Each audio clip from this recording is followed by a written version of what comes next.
Hey guys, it's Mihir, and if you're new to this channel, I essentially talk about financial education for Australia. However, the concept, is universal. I believe the Australian education system is failing Australians upon their financial education. I could bombard you with statistics, however I'll proceed with the video. Now, why am I talking about journaling? The reason I'm talking about journaling is because any sort of self-development or self-growth stems from journaling. There's a correlation. There's no, one or the other. There's a link between them. And any successful person, Leonardo da Vinci, Benjamin Franklin, Bill Gates, Mark Zuckerberg, Elon Musk, they all have their journal. They all have a journal. And the reason they do that is to sort of measure and track their progress, which you've already know is quite important for rich people or successful people. As if you don't measure your progress, you don't know if you're going forward or backwards. So it's pointless. So the journaling method I'm about to show you is the one, endorsed by Clark Kegley. And I'll link his YouTube channel somewhere here. Otherwise, check him out and I'll show you how my journal looks. Hey guys, so the one I got here is an A4 visual art diary with no lines, it's just blank. I got this at Officeworks for around $9.50. You can fetch yourself some on Amazon if you want it, but this is just the local one for $9.50, which I think is pretty good. But I suggest getting a blank one so the lines don't inhibit you and make it much easier. So here we go. So I like to start off with obviously my name, the year, and this interesting number is the amount of days I have left on the earth until I'm 90. So I basically multiplied my age for when I'll be 18 in 2020 by 365, and I've minused that number by 32,850 to determine the amount of days I have left. And if you think about it, it's not that much really. And really, that's really what you got to do. So the reason why I've kept this, or why Clark keeps this, is to basically keep motivated to know how short life is, to really stop settling and start living, going for your goals. And like these pages, they just have just some quotes I got, like salt and sugar look the same, be careful who you trust, like things like that. You can put anything you want, but I suggest putting quotes, the ones you like.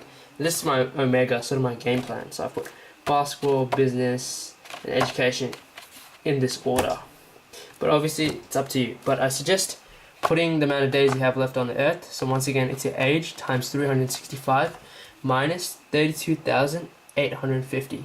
So that's your age from now until 90, how many days you have left. Basically on this next page I've sort of made like a little graph or sort of a pie chart of where our time goes. So if you look carefully, we got birth, basically education. It takes up, I just said 25, but it takes up around about that time. So from 0 to 25 go through education. Then from 25 to 70, the working age has been increased. The retirement age here is 70 now. Basically we are from 30 to 70, which is 40 years. And then they say freedom, the government, or the typical lifestyle is from 70 to 90. And that's excluding if you get any illnesses and things like that, which is absurd. Why would anyone follow this scheme or structure? It's just insane. The thing is, 85% of Australia, I'll zoom in on this, 85% of Australia hates their work or their job. They can't stand to do it. So why would you do something you hate 40 years, which is the majority of your life, to acquire 20 years of freedom, which you're not even sure you're going to get? By the time you're that old, what are you going to even do with that money? Honestly, you'll have many sicknesses and things. You won't have the same energy. It seems stupid to me. And in this pie chart, basically you just break down the hours we have in a week, then the hours we have in a year, and then assuming if you work 40 hours a week, this is how much you're spending, and this is assuming you sleep 8 hours a night. So that accounts for that. So essentially, from 8 hours, if you add on your work and night, 61.9% of your time is taken out. Just like that. Just working and sleeping. And then you have 38.1% of the time, to do whatever you want. However, the thing is, with this time, you got other things. You got to commute, you got gym, you got to maintain relationships, just things like that. You just got other things filling this up. So essentially, you got even less than 38.1%, maybe even 20%. Like, it's insane why people would settle for this life. It just bothers me. And here are some, daily questions I ask myself, and you should, write these too. So number one is, what advice would I give to someone in my position? You know, because basically, if you're looking from, you know, outside of your perspective, from someone else's view, you can, you know, sort of make a better judgment rather than going with emotions or how you feel. And the second question is, what is the worst possible scenario and can you live with it? This is more of a stoic sort of approach. I will touch up on stoic in my future videos. However, this sort of just keeps you grounded and, you know, it keeps you focused. So whatever it is, you're not going to lose much, really. And the third is, what would the highest version of myself do in this moment? So essentially, say whatever you want to be. You want to be a doctor, an engineer, whatever, like the toppest, highest version of yourself, whatever that is. What would he do in this moment? Imagine like a shadow just following you, like a shadow. And just, you know, questioning your movements and judgments, like, would you do this, would you do this? And sort of, you know, it keeps you motivated if you just think of your higher self just looking at you and talking in the moment. You know, that's a thing you can keep in mind. However, I'll continue on with the journals. So what Clark recommends, and I also recommend, is dividing up into 5 sections. So essentially, going like this: C4, 3, 2, 1. So the first one I've chosen basketball. I'm just going to talk about like skill moves and things and just little nuances I learned along the way. And for my second one, I wrote business. This is going to include YouTube, Shopify, things like that, how I can basically earn money. And the third one is growth. Basically, how have I grown, what habits I need to acquire, just things like that. But things, you don't have to follow these, you know. If you want, you can have your own one. So the fourth one's freedom. I can write whatever I want to vent out, anything I want, just anything. You should have a freedom. I recommend just having one section that has freedom. So, you know, write whatever you want. And yeah. My fifth one, I still haven't decided, but I'll keep you posted what I know.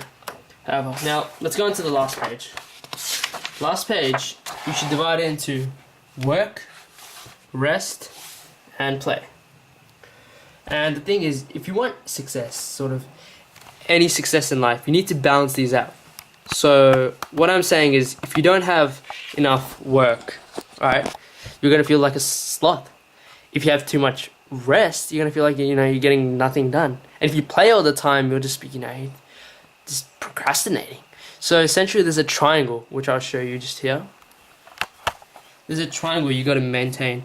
If either one of them is, you know, dominated, then everything collapses. And that's when you get to procrastination, burnout, and you just hate the thing you're doing. And it reduces efficiency and effectiveness, which you don't want.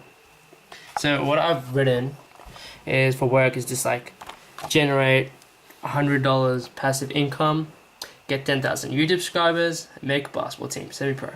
Well, these are some of them. A bit really, you know, out on the edge, but I'm trying to keep them as realistic as possible. Because that's the whole point. If you don't keep it realistic, then, you know, you won't do it. And my rest is gain muscle like Zac Efron. Like, that's a bit unrealistic, but in a year span, but you gotta have a bit of fun with it. But try to keep it realistic. And for play, I've written Tough Mudder. I've always wanted to do that, and I wanted to go to an outdoor cinema. So remember, guys, if you don't have these 3 sort of, you know, pillars, it's a triangle, but imagine these 3 pillars in check, then, you know, the whole structure will collapse. It's really fundamental and important to keep these. Now, for this page, I've written challenges. So these are my computer science sets I'm going to do, and this is just a training thing I'm doing. So yeah, this is the whole point of a journal. Thing is, I'm leaving this space out. It's reserved for more educational purposes. So things like this, you know, that really make a difference, that sort of fire me up and make me feel, you know, time is really short. Now, for, you know, so what can you do? You can do however you want. You can do 5 sections, 4, but it's really up to you. I suggest doing 5 sections to maximize, you know, your output and have enough categories. So yeah, guys, I hope you enjoyed the video, and good luck and Happy New Year. Just before I wrap this up, I want to thank you guys for watching this video.